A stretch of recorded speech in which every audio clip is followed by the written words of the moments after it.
여러분들을 은근히 시기하거나 질투하시는 분들은 그 대상이 파괴될 때까지 멈추지 않는 감정이에요. 이런 사람이 여러분 주변에 많이 있으시면 가장 교묘한 질투의 패턴이 하나 있습니다. 그건 뭐냐면, 지식인사이드 구독자 여러분 모두 반갑습니다. 저는 현재 연세대학교 미래융합연구원의 연구교수로 재직 중이고요. 많은 사람들을 상담하고 있는 상담심리사 이헌주입니다. 질투가 특별한 사람들만 이렇게 하고 있는 감정으로 우리가 보통 생각하는데, 사실 질투는 되게 보편적인 감정입니다. 남을 부러워하는 감정이거든요. 이건 누구나 그럴 수 있어요. 근데 이제 이게 정도를 좀 벗어나서 적개심을 갖게 되거나, 아니면 상대에게 되게 화가 나거나 상대를 지나치게 비교하게 되는 그런 경향이 문제이다라고 말씀드릴 수 있겠죠. 독일어로 샤덴프로이데라고 하는 개념이 있습니다. 이 샤덴이라는 게 손실, 그리고 프로이데라고 하는 게 기쁨이라고 얘기할 수 있거든요. 그래서 손실로 인한 기쁨. 사실 내가 손실 났는데 기쁘진 않겠죠. 뭘까요? 남이 손실이 났는데 내가 좀 기쁜 거란 말이에요. 대한민국은 이 샤덴프로이데와 거의 상응되는 단어가 하나 있어요. 그게 우리나라 말로 쌤통입니다. 그래서 잘됐다, 쌤통이다, 이런 감정들이 어떻게 보면 질투가 되게 심해졌을 때 나타나는 감정이다라고 표현할 수 있겠죠. 일단은 자존감이 좀 불안정한 사람이 있어요. 그러니까 자존감이라는 게 우리가 여러 가지로 정의할 수 있지만 크게 세 가지의 특징을 가지고 있습니다. 첫 번째는 내가 되게 소중하구나. 두 번째는 내가 되게 가치롭구나. 세 번째는 내가 좀 긍정적인 존재구나. 이렇게 믿는 마음이다 라고 말씀드릴 수 있거든요. 근데 내가 다른 사람보다 좀 덜 소중한 것 같아요. 덜 가치로운 것 같아요. 저 사람은 나보다 일도 잘하는 것 같고, 나보다 인기도 많고, 저 사람은 뭔가 다른 사람보다 외모도 훨씬 뛰어난 것 같고, 그럼 나는 되게 초라해지잖아요. 그렇죠? 그럴수록 나와 타인을 계속 비교하게 됩니다. 내가 가지지 못한 것에 대해서 상대에게 굉장히 적개심을 느끼기도 하죠. 이런 사람이 여러분 주변에 많이 있으시면 보통 이러한 패턴을 보일 수 있어요. 첫 번째는 지나치게 나한테 관심을 많이 보입니다. 그러니까 사람에게 관심을 보일 수는 있겠지만 이게 무슨 뭐 엄청난 친구도 아니고 가족도 아니고 연인도 아닌데 본인 성적보다 내 성적에 더 관심이 많아요. 본인의 연봉보다 나한테 더 많은 관심을 보통 보여요. 그래서 계속 물어봅니다. 그래서 몇 점 맞았는데, 그래서 연봉이 얼만데, 그 보너스까지 합치면 얼만데, 계속 이런 걸 물어봅니다. 심지어 내가 하고 있는 SNS 활동을 계속 추적하면서 확인하는 경우가 있습니다. 이럴 때는 이게 나를 사랑하고 내가 되게 좋아서 그럴 수도 있지만, 또 많은 경우에는 나와 지금 비교해 보려고 어쩌면 정찰병 보내는 느낌으로 여러분을 지금 계속 비교하고 있다라고 보실 수 있죠. 두 번째는 내가 뭔가 잘 되고 그랬을 때 겉으로는 나를 굉장히 칭찬하고 나에 대해서 굉장히 좋다고 말씀을 많이 하는데, 그런 말끝에서 약간 미묘하게 비판적인 경향을 보이는 경우가 많습니다. 예를 들자면 내가 잘된 거를 들을 때 좋겠네 라고 말하지만은 눈은 웃고 있는데 입은 안 웃고 있는 그런 패턴들이 나타날 수 있고요. 반대로 내가 좀 잘 안 됐어요. 어떡하니, 너무너무 힘들겠다, 이렇게 표현을 하지만 사실은 입꼬리는 약간 올라가는 그런 패턴이 나타날 수도 있겠죠. 더 나아가서는 자꾸 나를 따라합니다. 내 행동, 내 말투, 내 스타일, 내 관심사, 이런 거를 전방위적으로 따라하기 시작하고, 심지어는 따라하는 걸 넘어서 경쟁적인 태도를 은근히 보입니다. 예를 들어서 내가 어떤 옷을 입고 있어요. 근데 그 친구가 은근히 갑자기 나랑 비슷한 옷을 입고 옵니다. 그래서 내가 옷이 잘 어울리네 이렇게 표현을 하는 거예요. 근데 그 친구가 갑자기 이렇게 말해요. 내가 좀 키가 크잖아. 이 말투를 은근히 살펴보면 나보다 그 친구가 키는 크거든요. 그러니까 사실 나는 옷이 예쁘다고 얘기한 건데 이거를 키로 가져와서 너보다 내가 키는 크다 이렇게 말을 하고 있는 경쟁적인 툴을 보이게 되는 경우들이 있죠. 또 이 사람들의 패턴을 보면 나한테만 그러는 게 아니다 하더라도 다른 사람의 험담을 유독 많이 합니다. 야, 걔 좀 그렇지 않냐? 야, 걔 일은 잘하는데 성격은 좀 모르겠던데? 이렇게 표현하는 경우도 있고, 또 성격이 좋으면 야, 성격은 좋은데 여기 직장이잖아 이렇게 표현하는 경우가 있고,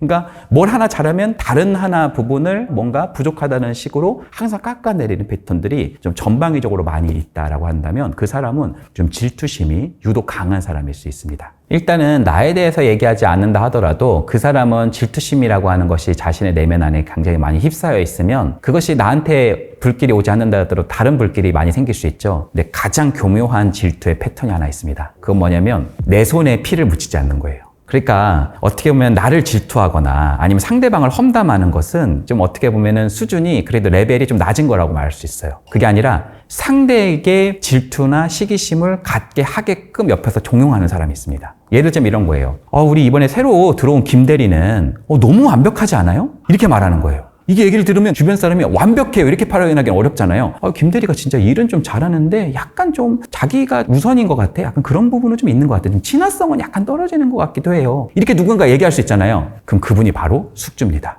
이렇게 갑니다. 왜요? 무슨 일이 있는데요? 이렇게 표현해요. 그럼 그분이 얘기하잖아요. 그렇죠? 자기는 어떻게 돼요? 뒤로 빠지는 거예요. 이렇게 해가지고 그 사람에 대한 질투를 오히려 증진하게 되는 이런 관계의 메커니즘을 여러분이 한번 살펴보는 것도 하나의 팁이다. 이렇게 말씀드릴 수 있겠네요. 누가 이것을 조장하느냐. 그러니까 꼭 말하는 사람이 나쁘기도 하지만 그걸 이렇게 말을 불러일으키는 사람도 있다는 거 말씀드리고 싶네요. 그러니까 여러분이 좋은 관계를 만약에 유지하고 싶다. 그 질투라는 사람이 나하고 굉장히 소중한 사람이다 라고 하신다면 질투심이 그 사람에게 너무 많이 뒤덮여 있지 않도록 여러분들이 좀 조심할 필요가 있어요. 그러니까 여러분들이 질투와 시기심의 차이가 뭔지 아세요? 이게 정신분석적으로는 질투와 시기심을 다르게 분류하기도 합니다. 예를 들어서 이런 거예요. 그 남자는 나를 좋아하고 그 친구는 그 남자를 좋아하는 거예요. 그러면 그 친구는 어떤 감정을 갖게 되냐면 그 남자친구가 날 좋아하는 거에 대해서 질투심을 느낄 수 있겠죠. 그렇죠? 그래서 나에게 질투심에 대한 여러 가지 패턴이라든지 감정들이 쏟아질 수도 있겠죠. 근데 사실 알고 보면 나는 그 사람을 좋아하지 않아요. 그리고 그 사람이 나한테 온 이유가 사실은 그 친구를 좋아해서 야 네가 옆에서 다리 좀 놔라 이런 식으로 온 거예요. 그래서 내가 그 친구한테 가서 야 사실 그 남자친구가 너 되게 좋아하는데 야 너 어떻게 생각해? 너 그 사람 좋아해? 이렇게 표현하게 되는 순간 질투심은 씻은 듯이 사라지게 됩니다. 문제는 시기심은 달라요. 시기심은 내가 가지고 있는 것이 명품이든 좋은 것이든 어떤 것이든 그것을 준다 하더라도 안 끝납니다. 시기심은 그 대상이 파괴될 때까지 멈추지 않는 감정이에요. 그래서 절대 시기심은 사실은 대상이 되지 않는 것이 좋고요. 또 질투심이라고 하는 요소도 최대한 지양하게 하는 것이 더 좋은 관계로 우리가 형성될 수 있는 하나의 길이다라고 말씀드릴 수 있겠죠.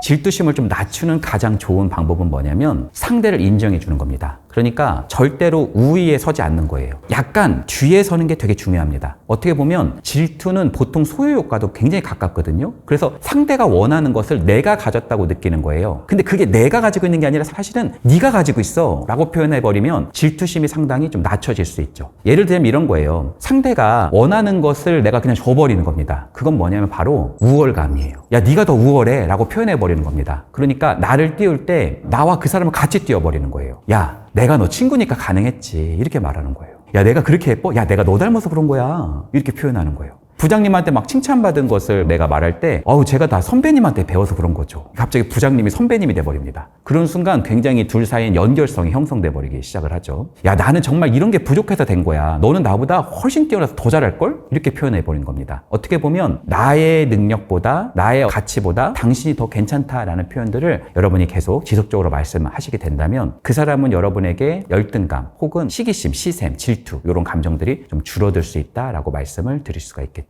또 여러분들이 그 사람을 좀 띄워주되 하시지 않으시면 좋은 것이 무엇이냐면 절대 그 사람 앞에서는 내가 잘된 이야기를 하지 않는 게 좋습니다. 그러니까 오히려 내가 잘된 점을 계속 얘기하기보다는 그 사람이 얼마나 괜찮고 멋진 사람인지를 얘기해 주는 것이 좋을 수 있어요. 그 사람의 멋진 점을 계속 발견해 주다 보면 그 사람의 자존감이 올라가겠죠. 소위 그 사람의 우월감이 생기면서 어떻게 보면 나에 대한 질투는 상대적으로 작아질 수 있습니다. 그 사람이 무엇인가에 대해서 나를 질투하는 부분이 있다면 그 부분에 대한 주제 혹은 그 대상에 대한 이야기를 아예 하지 않는 것도 하나의 방법일 수 있어요. 차라리 내가 좀 부족한 부분들을 이야기하면서 그 사람에게 조언을 좀 구해보는 거예요. 그럼 그 사람은 조언을 나한테 얘기하면서 훨씬 우위에 설 수 있겠죠? 그러한 토대들이 질투심을 조금 낮출 수 있는 하나의 방법이다라고 말씀드릴 수 있겠네요.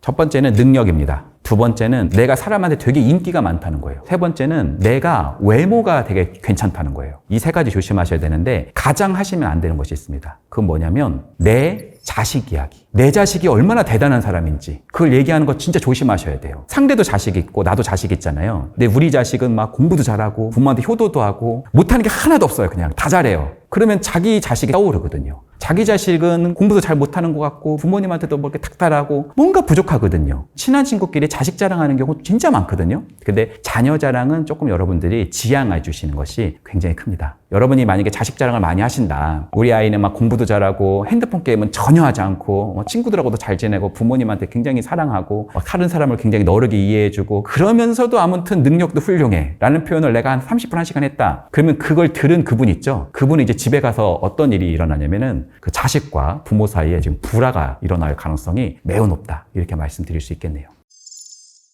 나를 험담하고 시기하고 질투하는 사람이 나한테 별로 중요한 사람이 아니라면 사실은 단호하게 대처하는 게 굉장히 중요합니다. 어떻게 보면 그 공을 너무 키우지 마시고 초반에 단호하게 대처하는 것이 되게 중요해요. 그래서 이런 요소를 우리가 저 사람이 뭔 질투를 하겠어, 이렇게 너무 순진한 것만 받아들이는 것도 좀 좋지 않고, 질투를 하다니 이게 너무한 거 아니야? 이렇게 너무 내가 실망하는 것도 좋은 것은 아닐 수 있어요. 그거를 너무 키우지 않도록 관계를 조금 다른 방향에서 정의해보는 것도 저는 괜찮다라고 말씀드리고 싶네요. 그리고 두 번째는, 여러분들을 은근히 시기하거나 아니면 여러분들을 은근히 질투하시는 분들은 나를 막 대놓고 비판하거나 나를 비난하지는 않을 거예요. 은근히 야, 너는 근데 머리는 안 좋은데 너는 그래도 열심히는 하잖아, 약간 이렇게 표현하는 거예요. 그럴 때는요, 그냥 얘기해버리는 거예요. 여러분 한번 따라해보세요. 왜? 난 머리도 좋아, 이렇게 표현하는 겁니다. 네 말이 틀리고 나는 머리 좋다는 것을 얘기해 주는 겁니다. 그러니까 네가 은근히 나를 깎아내리는 의도를 내가 이미 알고 있다, 이렇게 말씀드릴 수 있겠네요.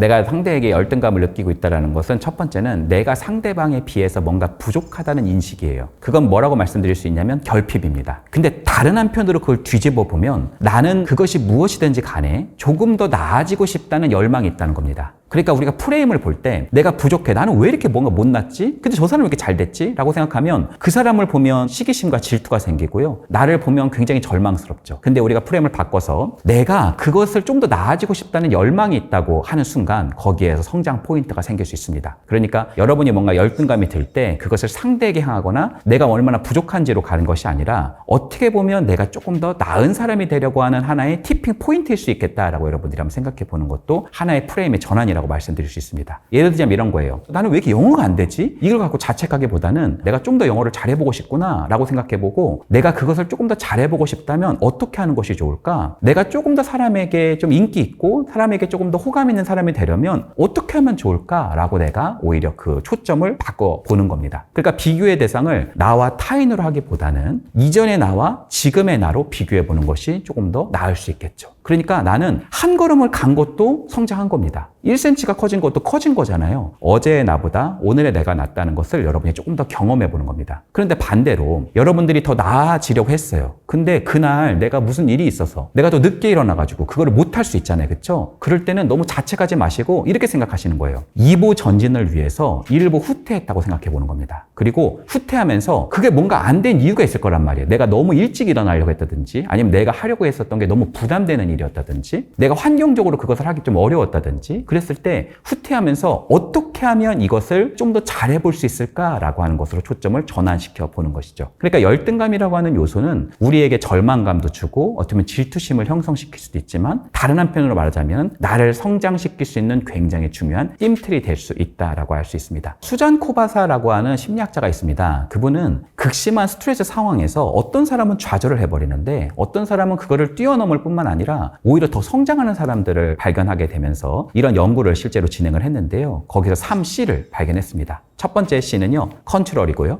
두 번째 C는 챌린지, 세 번째 C는 커밋먼트입니다. 여러분 번역해보면 컨트롤은 통제, 그리고 챌린지는 도전, 커밋먼트는 몰입이다, 이렇게 말씀드릴 수 있어요. 자, 첫 번째 통제부터 한번 살펴볼까요? 아주 단순한데요. 우리가 걱정을 가지고 있는 많은 요소 중에서 지금 내가 당장 할 수 있는 일이 있어요. 근데 지금 내가 당장 할 수는 없는 일이 있습니다. 여러분 종이가 이렇게 있으시면 다이어리에다가 바늘 이렇게 접었다가 피는 거예요. 한쪽에 왼쪽에서는 내가 지금 당장 할 수 있는 일, 그 걱정에 대해서, 혹은 내가 지금 할 수는 없는 일, 그걸 여러분들이 적어보는 겁니다. 그러니까 무엇인가 막 걱정되고 힘들 때 다이어리에 바늘 접어서 영어의 측면에서는 무엇이 가능한지, 다이어트의 부분은 어디에 해당되는지 여러분이 적어보는 겁니다. 그래서 여러분이 왼쪽에다 접은 부분은 여러분이 통제할 수 있는 부분이죠. 오른쪽에다가 적으신 부분들은 통제할 수 없는 부분입니다. 그랬을 때 통제할 수 없는 부분은 잘라서 떼어내 버리시고 통제할 수 있는 부분에다만 여러분이 집중해 보는 겁니다. 두 번째는 작은 것을 도전해 보는 겁니다. 여러분 천리길도 한 걸음부터잖아요. 한 번에 1000계단을 올라갈 수 있는 사람은 없습니다. 아까 제가 영어라는 표현을 여러분에게 한번 말씀드려 봤었는데 어떻게 하면 좋을까요? 우리가 원어민처럼 하기는 어려울 수 있어요. 그렇다고 내가 학원을 등록해서 다닐 만한 여력도 없고 그럴 만한 돈도 없어요. 그럼 어떻게 하면 좋을까요? 어떻게 하면 내가 조금 발음도 좋아지고 조금 내가 일상적인 이야기를 좀 해볼 수 있을까라고 하는 걸 여러분이 고민해 보는 거예요. 발음이 아주 좋은 선생님의 목소리를 들으면서 좀 생생하게 내가 회화를 따라해보면 어떨까라고 생각해 보는 겁니다. 여러분 EBS 같은 거 무료로 여러분 나오잖아요. 그렇죠? 그런 거 여러분들 들어보면서 5문장만 해볼까라는 도전자의 의식을 갖는 겁니다. 그러니까 내가 챔피언이 아니라는 것에 대해서 낙심하지 마시고 나는 앞으로 도전해서 실패해도 또다시 나는 도전하면 돼요. 세 번째는 몰입입니다. 내가 영어를 아까 배운다고 했었잖아요. 그렇죠? 그러면 너무 그걸 의지력의 문제로 보시기보다는 공부할 수 있는 환경을 마련해 보는 것이 매우 중요합니다. 여러분의 시간과 공간을 따로 떼어놔서 내가 성장할 수 있는 발판을 마련해 놓을 수 있는 그런 곳을 여러분이 꼭 마련해 보시는 것 저는 굉장히 중요하다고 생각합니다. 막 소파에 누워가지고 내가 한다. 이런 마음가짐에서는 사실은 그거를 벗어나기가 쉽지 않을 수 있어요. 그러니까 몰입할 수 있는 환경을 마련해 주시고 여러분 주변에 있는 것을 잘 정리하시고 여러분이 작은 시간이라도 성장할 수 있는 여러분의 시간을 집중적으로 주는 것. 그것을 저는 매우 중요하다고 봅니다. 그러니까 대박 성공을 여러분들이 꿈꾸는 것이 아니라 하나를 꾸준히 하면서 일상에서 차곡차곡 그것을 경험하는 거예요. 이것이 여러분에게 있는 열등감이라는 요소도 우리 내면의 요소잖아요. 그 요소를 많이 줄어들게 하고 여러분의 성장의 발판으로 오히려 그걸 뒤바꿀 수 있는 하나의 힘이 된다라고 말씀드릴 수 있겠네요. 여러분 우리는 원래 다 누워 있었던 존재였어요. 아주 어린 시절에는. 그렇죠? 근데 우리는 어느 순간 기억에는 안 나는데 벌떡 앉기도 했었고요. 심지어 우리는 어느 순간 일어나가지고 두 발로 서서 걷기 시작하고 심지어 지금 여러분 뛸 수도 있죠. 저는요 거기에는 왼발과 오른발이 있었다고 생각해요. 저는요 처음부터 막 잘 걸었던 아이는 누구도 없었다고 생각합니다. 계속 실패를 하지만 그리고 뒤뚱뒤뚱 걸지만 어느 순간 걸음을 잘 걷게 되고 뜀박질을 할 수가 있겠죠. 저는 그 왼발과 오른발을 이렇게 생각합니다. 선택과 책임입니다. 작은 선택을 여러분 해보시고 그것을 여러분이 책임지는 자세를 일상에서 조금 알랄리 배치해보는 거예요. 그러니까 어떻게 보면 열등감을 저는 뛰어넘는 것은 용기라고 생각해요. 통제할 수 있는 것에서부터 여러분이 작은 도전을 해보시고 거기서 여러분이 몰입할 수 있는 환경 속에서 여러분이 성장할 수 있는 그런 토대가 여러분 안에 일상 속에 스며들 때 내가 조금 더 나아진다는 확신이 생기기 시작할 겁니다. 내가 나아진다는 확신이 들어서게 될 때 열등감은 조금씩 가시기 시작할 겁니다. 저는 그 부분이 여러분의 열등감을 오히려 여러분의 성장 발판으로 삼을 수 있는 굉장히 중요한 토대다라고 말씀드릴 수 있을 것 같습니다. 일단은 요즘에 유튜브 같은 데서 뭐 나르시시스트 아니면 소시오패스 이런 얘기들이 굉장히 많아요. 그래서 아니 진짜 나르시시스트는 안 보고 왜 나만 보고 있을까 이런 생각을 할 수 있어요. 근데요 여러분 이렇게 생각해 보셔야 돼요. 나를 적절히 잘 지킬 수 있는 것도 이 영상이 가지고 있는 하나의 유용한 점이라고 생각해요. 그리고 원래 변화의 물결은 내 내면에서부터 일어납니다. 그리고요 여러분 중에 이런 사람이 또 있을 거예요. 이걸 들으면서 막 찔리는 거예요. 내가 나르시시스트인가? 내가 소시오패스인가? 이렇게 생각을 하실 수 있는데 여러분 제가 한 가지 말씀드리고 싶은 건 나르시스트와 소시오패스의 가장 큰 특징은 뭐냐면 본인이 나르시스트거나 소시오패스인 것을 전혀 모릅니다. 그러니까 여러분들이 그런 걸 갖고 오히려 의심하시고 내가 좀 그런 부분인데 오히려 성찰해봐야겠다라고 생각하는 건 여러분이 그 사람과 굉장히 어떻게 보면 멀어진 측면일 수 있다는 것을 여러분에게 말씀드릴 수 있습니다. 세 번째는 내가 어떤 사람과의 관계 안에서 부부관계가 됐든 친구관계가 됐든 부모관계가 됐든 관계는 전염되는 요소를 가지고 있고 상호적이기 때문에 내가 변화하는 만큼 상대도 조금씩 변화하기 시작을 합니다. 이거를 저는 관계의 역학이라고 보통 얘기를 하는데요. 여러분의 변화의 요소가 상대방에 침투돼서 그런 요소가 상호적으로 조금 더 건강하게 변화하기를 응원하겠습니다.